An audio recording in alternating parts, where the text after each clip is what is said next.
Honestly, I'm kind of cheap. When I buy groceries, I hate forking over more money than is absolutely necessary. And one thing that's always confused me is vanilla. I can't even tell what the labels mean, much less whether they justify a tenfold difference in price. The explanation, it turns out, is full of weird biology and chemistry, and pandas, and cow poop.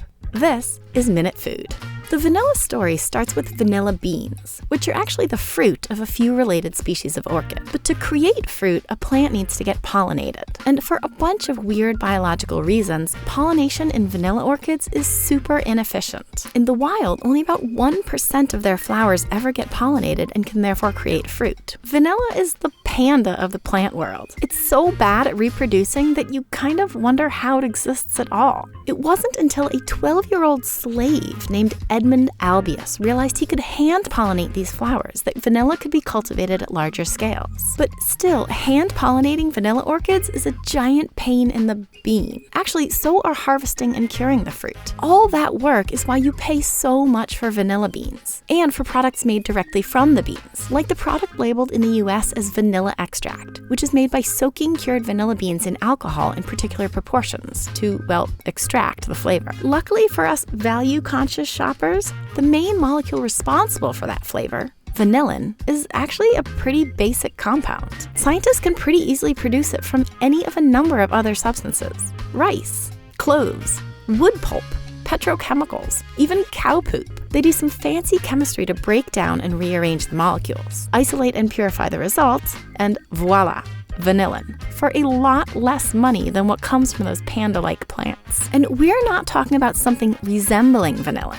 The process creates the exact same molecule, which kind of surprised me, considering that here in the US, products that contain vanillin synthesized from most things that aren't vanilla beans have to be labeled imitation or artificial vanilla flavoring. Those terms make it seem like the stuff in them is something that approximates the actual compound, rather than the actual compound from a different source. This is especially weird when you learn that some synthesized vanillin can be labeled natural, as long as whatever it's synthesized from is a food or a food-like product, like rice or cloves. But food-like is very vague. Vanillin derived from wood that's been burned and boiled can be labeled natural, although that doesn't seem particularly food-like to me. While vanillin derived from wood pulp, a byproduct of the papermaking process, is considered artificial. To top off this cluster of fruit, some products with the natural label are made using actual vanilla beans. They just don't meet the stringent criteria for vanilla extract. If you're confused, that's because this is super confusing. Even with the labels,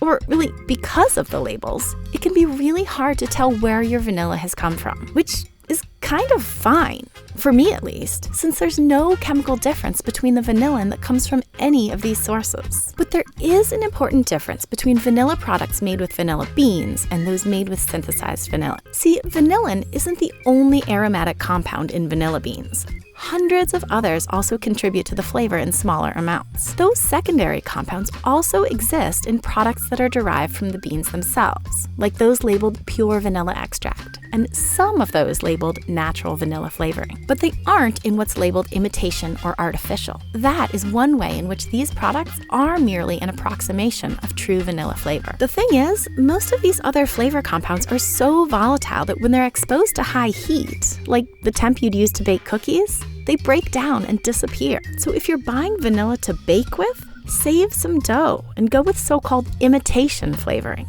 But if you're making something you aren't going to subject to high temps, you might want to splurge on the real deal. Just, hey, remember to thank 𝗵𝗶𝘁𝘁𝘁𝘆 for making it possible for us to enjoy this amazing flavor in the first place.